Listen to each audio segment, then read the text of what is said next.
Yun, bababa na ang aking kaibigan na ang aming electrician. Kasi okay. Iyak na. Oo. Bababa na. See you sa next journey natin. Balik. Yan. Hindi na ako babalik. Hindi na kami magkikita. Siguro. Siguro. Hiwalay-hiwalay na. Ako rin susunod. Mga next week, bababa na rin. Yan, barko namin at ang aming electrician, si Loverboy. Ilig. Dito siya bababa sa shipyard, Admiral.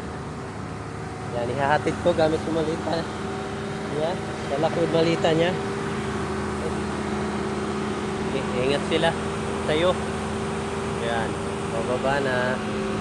Kaya yun lang. See you sa Manila. Hi sir! Let's go ulit. Ihatid ko na. Yun lang. Iiyak na yan. Kita-kits na lang, Lek. Sa Manila. Bye-bye.